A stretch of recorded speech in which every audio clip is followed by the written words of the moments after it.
हजरत जकरिया अलैहिस्सलाम के जमाने की बात है। उस वक्त हन्ना नाम की एक बहुत नेक औरत थी। उन्होंने जिंदगी का लंबा हिस्सा बिता दिया, लेकिन उनके यहाँ कोई औलाद नहीं हुई थी। फिर एक दिन उन्होंने अल्लाह रब्बुल आलमीन के सामने हाथ उठाकर दुआ की, या अल्लाह, मेरी उम्र तो अब निकल चुकी है, लेकिन मेरे यहाँ कभी कोई औलाद नहीं हुई। मैं तेरे दरबार में मन्नत मांगती हूँ, अगर तू मुझे एक औलाद अता कर दे तो मैं उस बच्चे को तेरे घर बैतुल मुकद्दस की खिदमत के लिए वक्फ कर दूंगी। कुछ अरसे बाद अल्लाह ताला ने हन्ना को एक औलाद अता की।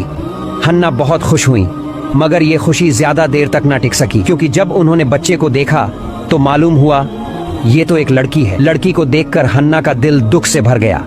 उन्होंने रोते दिल से फिर अल्लाह से कहा, या अल्लाह, मैंने तुझसे मन्नत मांगी थी कि अगर तू मुझे औलाद देगा तो मैं उसे तेरे घर की खिदमत के लिए वक्फ कर दूंगी, मगर ये तो एक लड़की है। मैं इस लड़की को बैतुल मुकद्दस की खिदमत के लिए कैसे दूं? वहाँ के खादिम तो एक लड़की को कबूल भी नहीं करेंगे। हन्ना की ये दुख भरी दुआ सुनकर अल्लाह रब्बुल आलमीन ने उन्हें तसल्ली दी। ऐ हन्ना, क्या तुम इसलिए गमगीन हो कि तुम्हारे यहाँ लड़की हुई है जबकि तुम लड़का चाहती थी? सुन लो, ये लड़की एक आम लड़की नहीं है। इसका मकाम बहुत ऊंचा है, ये बहुत से मर्दों से भी बढ़कर है।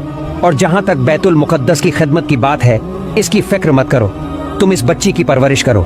जब ये तैयार हो जाए तो इसे मेरे घर ले आना, मैं इसे जरूर कबूल करूंगा। अल्लाह की तरफ से ये तसल्ली पाकर हन्ना का दिल मुतमिन हो गया। उन्होंने अपनी बेटी का नाम मरियम रखा और फिर अल्लाह से दुआ की, या अल्लाह, मरियम को और उसकी नस्ल को अपनी रजा के लिए कबूल फरमा ले और उन्हें शैतान के हर शर से महफूज रख। हन्ना ने मरियम की 7 साल तक बड़ी मोहब्बत से परवरिश की। बैतुल मुकद्दस के इमाम हजरत जकरिया अलैहिस्सलाम थे। जब मरियम 7 साल की हो गईं, तो हन्ना उन्हें लेकर हजरत जकरिया अलैहिस्सलाम के पास पहुंची। उन्होंने कहा, ए अल्लाह के नबी, मैंने मन्नत मानी थी कि अगर अल्लाह मुझे औलाद देगा तो मैं उसे अल्लाह के घर की खिदमत के लिए वक्फ करूंगी। बदकिस्मती से मेरे यहाँ एक लड़की हुई, लेकिन मैंने इसे प्यार से पाला है। आज मैं अपनी मन्नत पूरी करने आई हूँ। बराए करम इस बच्ची को कबूल करें और इसे बैतुल मुकद्दस की खिदमत में शामिल करें। हजरत जकरिया अलैहिस्सलाम ने तमाम खादिमों को बुलाया और उनसे कहा, तुम में से कौन है जो इस बच्ची की परवरिश की जिम्मेदारी लेगा? जब सबने मरियम के चेहरे को देखा तो उन्हें उसमें नूर की एक झलक दिखाई दी। हर कोई मरियम की परवरिश की जिम्मेदारी लेने को बेताब हो गया। जकरिया अलैहिस्सलाम के दिल में भी मरियम की परवरिश की तमन्ना थी, क्योंकि मरियम की खाला उनकी बीवी थी। उन्होंने सबसे, मेरी बीवी इस बच्ची की खाला है, इसलिए सबसे बेहतर ये होगा कि इसकी परवरिश मैं करूं। मगर बाकी खादिमों ने ये बात मानने से इनकार कर दिया। उन्होंने कहा, ए जकरिया, हम सब के दिल में इस बच्ची की परवरिश की ख्वाहिश है। ये वजह है कि इसकी खाला तुम्हारे घर में है, तुम्हें इसका हक नहीं दे सकती। हजरत जकरिया अलैहिस्सलाम ने देखा कि सब लोग मरियम की परवरिश करना चाहते हैं। हालत में एक उलझन पैदा हो गई।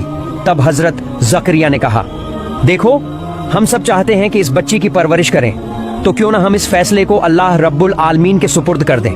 वही हमारे बीच सही फैसला फरमाएंगे कि मरियम की परवरिश कौन करेगा। फिर उन्होंने एक तरीका बताया, आओ हम सब अपनी अपनी कलमें, जिनसे हम तौरात की लिखाई करते हैं, एक पानी से भरे प्याले में डालते हैं। जिसकी कलम डूब जाएगी वह मरियम की परवरिश नहीं करेगा, और जिसकी कलम पानी की सतह पर तैरेगी वही इस जिम्मेदारी के लिए चुना जाएगा। बैतुल मुकद्दस के तमाम खादिम इस बात से राजी हो गए। एक पानी से भरा प्याला लाया गया। सबने बारी बारी से अपनी कलम उसमें डाली। एक एक करके सबकी कलमें पानी में डूबती चली गईं। आखिर में हजरत जकरिया अलैहिस्सलाम ने अपनी कलम डाली, और क्या देखा गया, उनकी कलम तो बहुत सुकून और मौजिजे के साथ पानी पर तैर रही थी। यह देखकर सबने एकमत होकर फैसला किया, हजरत जकरिया ही मरियम की परवरिश करेंगे। इसके बाद हजरत जकरिया अलैहिस्सलाम ने मुकद्दस के पास मरियम के लिए एक अलग कमरा बनवाया। मरियम हमेशा उसी कमरे में रहती और हजरत जकरिया उनका पूरा ख्याल रखते। जब वे कहीं बाहर जाते तो कमरे को ताला लगा देते, किसी को भी अंदर जाने की इजाजत नहीं होती थी। एक बार ऐसा हुआ कि हजरत जकरिया मरियम को कमरे में बंद करके बाहर किसी जरूरी काम में मशगूल हो गए। अल्लाह रब्बुल आलमीन ने उनके दिल से मरियम का ख्याल ही हटा दिया, क्योंकि अल्लाह एक बड़ा मोजिज़ा दिखाना चाहते थे। 4 दिन बाद अचानक हजरत जकरिया को याद आया, या अल्लाह, मैंने क्या कर दिया? मैं मरियम को कमरे में बंद करके चला आया। पता नहीं वो इन 4 दिनों में क्या खा रही होंगी और अकेले कैसे रह रही होंगी। वो फौरन बैतुल मुकद्दस की तरफ दौड़े। जब कमरे का ताला खोला और अंदर गए तो क्या देखा, मरियम अल्लाह की इबादत में मग्न थीं और कमरे में हर तरफ फल और तरह तरह के खाने रखे थे। हर खाने से खुशबू आ रही थी। हजरत जकरिया अलैहिस्सलाम की आंखें भर आईं। उन्होंने अल्लाह का शुक्र अदा किया। जब मरियम ने नमाज पूरी की तो उन्होंने सलाम किया। हजरत शर्म से भरे और उदास लहजे में कहा, मरियम, इन 4 दिनों में तुम कैसी थीं? मैं बहुत बड़ी परेशानी में फंस गया था और तुम्हें भूल गया। माफ कर दो बेटा। मरियम ने हैरानी से कहा, आप क्या कह रहे हैं? मैं कुछ समझ नहीं रही। आप तो मुझे आज सुबह ही इस कमरे में छोड़कर गए थे और अब दोपहर से पहले ही पूछ रहे हैं कि मैं इन कैसी थी। हजरत जकरिया ये सुनकर हैरान रह गए, दिल दहल उठा। उन्होंने पूछा, मरियम, ये फल और ये शानदार खाने कहाँ से आए हैं? मरियम ने मुस्कुराकर जवाब दिया, जिस अल्लाह ने आपके दिल से मेरा ख्याल हटा दिया था, वही अजीम तमाम खाने मेरे पास भेजता है। हजरत जकरिया अलैहिस्सलाम ने कहा, ए मरियम, तुम पर अल्लाह की बहुत बड़ी नेमतें हैं। तुम हमेशा अल्लाह की इबादत और बंदगी करती रहो। एक दिन अल्लाह तुम्हें ऐसी इज्जत वाला मुकाम देंगे जो पूरी दुनिया के लिए मिसाल बन जाएगा। इसी तरह मरियम रजी अल्लाहु अन्हा बड़ी होती गईं।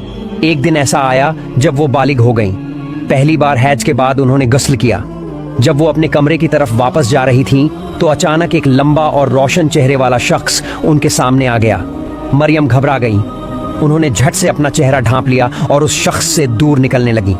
लेकिन जब वो शख्स उनकी तरफ बढ़ा तो मरियम ने डरे हुए लहजे में कहा, ए अल्लाह के बंदे, अल्लाह से डरो। नहीं जानती मैं तुम, और ये भी नहीं समझ पा रही कि तुम मेरी तरफ क्यों आ रहे हो।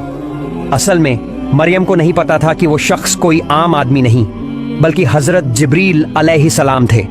उन्होंने कहा, ए मरियम, मैं तुम्हारे लिए अल्लाह की तरफ से खुशखबरी लेकर आया हूँ। मरियम ने हैरानी से पूछा, आप कौन हैं और कैसी खुशखबरी? जिब्रील अलैहिस्सलाम ने जवाब दिया, मैं अल्लाह हूँ और मैं तुम्हें अल्लाह की तरफ से एक बेटा देने आया हूँ। मरियम घबरा गईं। उन्होंने कहा, मेरा बच्चा कैसे होगा? ना तो मैं शादीशुदा हूँ और ना ही किसी मर्द ने मुझे छुआ है। जिब्रील अलैहिस्सलाम ने कहा, ए अल्लाह की बंदी, तुम्हारे रब ने फरमाया है कि ये उसके लिए बहुत आसान है। वो चाहता है कि तुम्हारा ये बेटा इंसानों के लिए एक निशानी और रहमत बने। ये फैसला अल्लाह ने पहले ही कर रखा है और वो तुम्हें बिना किसी मर्द के छुए एक बेटा अता करेंगे। फिर जिब्रील अलैहिस्सलाम ने मरियम के चेहरे की तरफ फूंक मारी और फिर अचानक गायब हो गए। मरियम ने फौरन महसूस किया कि उनके जिस्म का वजन अचानक बहुत बढ़ गया है। अब वो बहुत फिक्रमंद हो गईं। उनका दिल कांप उठा। वो सजदे में गिर पड़ी और कहने लगीं, ए अजीम अल्लाह, आपने मुझ पर बहुत बड़ी आजमाइश डाल दी है। अगर ये लोगों को पता चल गया तो मैं उनके लिए हंसी का निशाना बन जाऊंगी, लेकिन मैं आपकी दी हुई जिम्मेदारी को कबूल करती हूँ। आप ये इस्लामिक प्रोग्राम निज़ामे हक प्रोडक्शन की जानिब से देख रहे हैं। आप हमारे चैनल को सब्सक्राइब करें, वीडियो को शेयर, लाइक और कमेंट करें।